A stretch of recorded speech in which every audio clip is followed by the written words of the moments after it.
इसके अलावा बच्चों में सर दर्द की शिकायत भी बहुत कॉमन है और कुछ पट्ठों की बीमारियां हैं, असाबी कमज़ोरी की बीमारियां हैं वो, और कुछ ऐसी बीमारियां हैं जो कि कज़न मैरिज की वजह से होती है। मरूसी बीमारी, मुँह से झाग निकल सकती है, होंठों की रंगत नीली हो सकती है, बच्चा बेहोश हो सकता है। अस्सलाम वालेकुम, रावल न्यूज़ में आप सबको खुशामदीद। आज हम आए हैं बच्चों के हवाले से बहुत ही इन्फॉर्मेटिव प्रोग्राम लेके।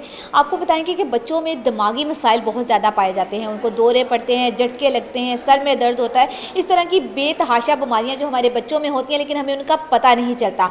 ये तमाम तर बीमारियां कैसे शुरू होती हैं, इनका क्या इलाज है, इस हवाले से हम आज डॉक्टर से बात करेंगे, उनसे जानेंगे ये तमाम तर बातें। तो आइए फिर चलते हैं और आपको बताते हैं। अच्छा मैम, बताइएगा कि बच्चों में कौन कौन से दिमागी मसाइल पाए जाते हैं और उनका क्या हल है।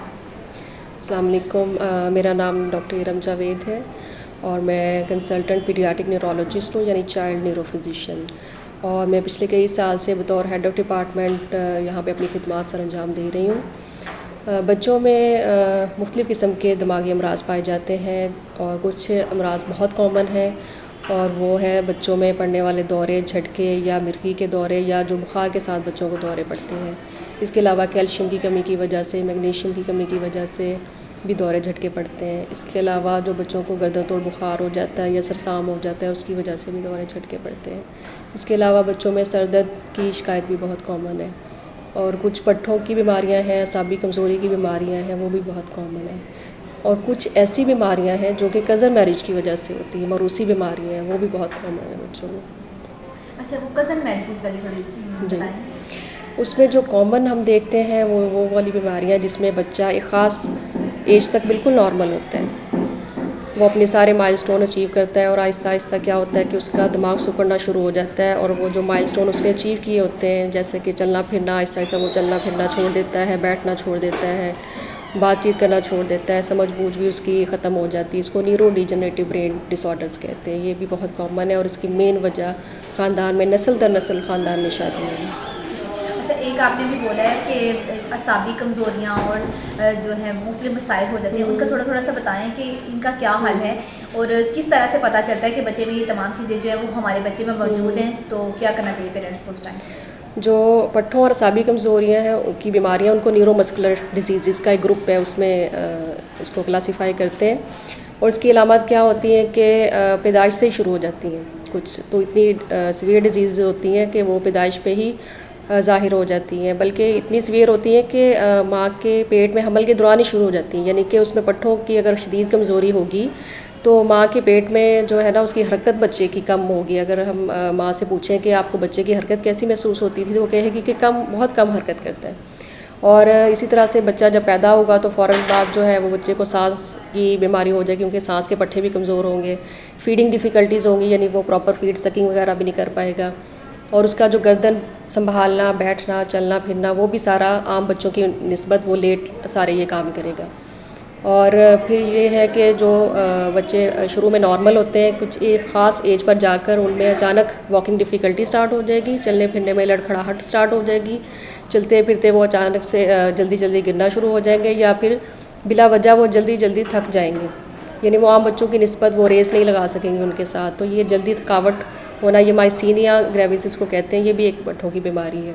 कि दौरे पड़ना का भी आपने जिक्र किया था, वो दौरे क्यों पड़ते हैं, उसका क्या मसला है। अच्छा, दौरे की मुख्तलिफ़ वजूहात हैं, जैसे मैंने पहले भी बताया कि मिर्गी की वजह से भी दौरे पड़ते हैं और बच्चों को बुखार के साथ, जिनको फेब्राइल फिट्स कहते हैं, वो एक ख़ास एज ग्रुप होता है, 6 माह की उम्र से लेकर 6 साल की उम्र तक बुखार के साथ, सिर्फ तेज़ बुखार में बच्चों को दौरे पड़ते हैं। कुछ बच्चों को कैल्शियम की अगर सीवियर डेफिशिएंसी हो, उसकी वजह से भी दौरे झटके पड़ते हैं। मैग्नीशियम की कमी की वजह से पड़ सकते हैं, ग्लूकोज़ की कमी की वजह से पड़ सकते हैं। बच्चे को कोई उल्टियाँ पोटियाँ लग गई, उसमें नमकियात की कमी हो गई, उसकी वजह से भी दौरे झटके पड़ सकते हैं। अगर बच्चे को गर्दन तोड़ बुखार हो गया है, सरसाम हो गया है, उसकी वजह से भी दौरे झटके पड़ सकते हैं।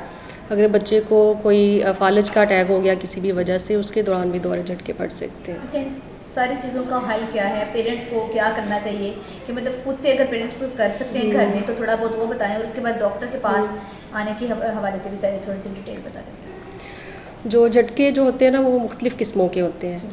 उसमें कुछ ऐसे होता है कि जो ज़्यादा कॉमन है वो तो ये है कि बच्चे का एकदम से सारा जिस्म अकड़ जाएगा, या फिर झटके खाना शुरू कर देगा, आंखें ऊपर को लग जाती हैं, या फिर इस तरह से कपकपाना शुरू कर देते हैं, होंठ कपकपाना शुरू कर देते हैं, मुंह से झाग निकल सकती है, होंठों की रंगत नीली हो सकती है, बच्चा बेहोश हो सकता है। ठीक है, अगर ये वाली अलामात कोई भी पेरेंट्स ये महसूस करें तो फ़ौरन उन्हें चाहिए कि अपने करीबी डॉक्टर के पास या फिर चाइल्ड न्यूरोलॉजिस्ट से ज़रूर रब्ता करें।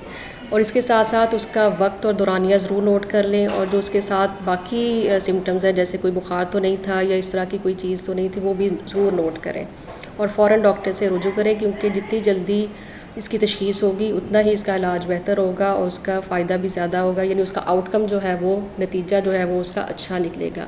अगर हम इसकी तशख़ीस में देर कर देंगे तो फिर जो है वो इसकी उम्र भर की जो है ना वो मजूरी भी रह सकती है इसमें। अच्छा, एक छोटी सी चीज़ और पूछनी थी, ये जो आधे सर का दर्द है ये बड़ों में तो होता ही है, क्या ये बच्चों में भी होता है? जी जी। और इसका क्या हल है, किस तरह से इसको मतलब जो है वो कंट्रोल करना चाहिए? बिल्कुल, ये बच्चों में भी बहुत कॉमन है, और 2 तरह के जो सर दर्द की शिकायत है वो बच्चों में कॉमन है। उसमें ये है कि प्राइमरी हेडेक और सेकेंडरी हेडेक। जो प्राइमरी हेडेक है वो माइग्रेन उसमें बहुत कॉमन है, जिसको दर्द शिक्का भी कहते हैं या आधे सर का दर्द भी कहते हैं, और कुछ है स्ट्रेस से रिलेटेड होता है, उसको कहते हैं टेंशन टाइप हेडेक, वो भी बच्चों में बहुत कॉमन है। फिर ये है कि सेकेंडरी हेडेक है वो दिमाग में कोई ना खुदा न खासा कोई रसौली है उसके नतीजे में हो सकती है, बच्चे को गर्दन दौड़ बुखार है या दिमागी चोट लग गई है, उसके नतीजे में होने वाली जो सर में दर्द है उसको सेकेंडरी हेडेक कहते हैं। अच्छा, अब हम बात कर लेते हैं जो कहते हैं जिसको माइग्रेन कहते हैं। उसके बच्चों में जो सिम्टम्स होते हैं वो बड़ों की निस्बत थोड़े से मुख्तलिफ होते हैं। बड़ों में अगर ये अलामत होती है कि सिर्फ हमेशा आधे सर में दर्द होता है, तो बच्चों में वो पूरे सर में भी हो सकता है, डिफ्यूज़ हेडेक भी हो सकती है। ठीक है, और ज़्यादातर ये फ्रंट वाले रीजन में होती है। इसके साथ जो सिम्टम्स ये होती हैं कि बच्चे को उस दौरान जो है नौसिया की शिकायत हो सकती है, फिर इसके अलावा उल्टी हो सकती है। इसके अलावा फिर ये होगा कि बच्चे को कहेगा कि ये रोशनियाँ बंद कर दो, मतलब उसे रोशनी से भी दर्द तेज़ होगा, उसकी आवाज़ों से भी तेज़ होगा, वो कहेगा कि मुझे पुरस्कून होकर लेटने दें। ठीक है, वो अपनी सारी रूटीन की एक्टिविटीज़ को छोड़कर वो लेटने पे मजबूर हो जाएगा। इतनी सीवियर डिसेबलिंग हेडेक होती है इसमें। तो इसका हल ये है कि आपने ट्रिगर्स जो होते हैं ना, सर्टन ट्रिगर्स होते हैं कि जिनकी वजह से, जिन अवामल की वजह से सर दर्द तेज़ हो जाता है, हमने उनको आइडेंटिफाई करना है और उससे हमने अवॉइड करना है। ठीक है, उसमें यह है कि आपने कोई अपना नाश्ता स्किप नहीं करना, आपने अपनी जो है स्क्रीन टाइम जो है वो आपने कम करना, लिमिट करना है, अपनी नींद पूरी रखनी है। ठीक है, और ये वाली चीज़ें जो है अगर आप करेंगे, हेल्दी लाइफस्टाइल अपनाएंगे, लाइफस्टाइल मॉडिफिकेशन करेंगे तो उसी से बेहतर हो जाती है। लेकिन अगर किसी के अटैक बार बार हो रहे हैं, हफ्ते में 2-3 मरतबा हो रहे हैं और स्कूल से उसकी वजह से नागे हो रहे हैं, तो फिर हम उसकी एक रेगुलर ट्रीटमेंट स्टार्ट करते हैं, जो कि 3 मंथ्स तक रेगुलर लेनी होती है, तो उससे वो जो अटैक्स हैं उनमें कमी आ जाती है। इसके अलावा शदीद अटैक की सूरत में उस दौरान भी जो करना होता है वो ये कि एक पेन किलर वो हम एडवाइस करते हैं। अगर साथ में उल्टी की शिकायत है तो वो उसकी मेडिसिन हम देते हैं और उससे कहते हैं कि ज़्यादा से ज़्यादा पानी पिए। तो ये सारी चीज़ें हम एक्यूट अटैक में, सीवियर जो अटैक होता है उसमें हम एडवाइस करते हैं। जी, तो नाज़रीन, आपने डॉक्टर इडम जवेद की बातें सुनी। उन्होंने बहुत सारी बातें जो है वो हमें बताई हैं कि अगर हमारे बच्चों में ये मसाइल पाए जाते हैं तो हमें फ़ौरन डॉक्टर के पास आना चाहिए और फ़ौरन से जो है वो इस बीमारी का इलाज करवाना चाहिए, ताकि बच्चों में बीमारियां जो है वो मज़ीद ना बढ़ें और बच्चे जो है वो अच्छी ज़िंदगी गुजार सकें। इसी के साथ मुझे दें इजाज़त, इंशाल्लाह फिर मिलेंगे एक नए प्रोग्राम के साथ। अल्लाह हाफ़िज़।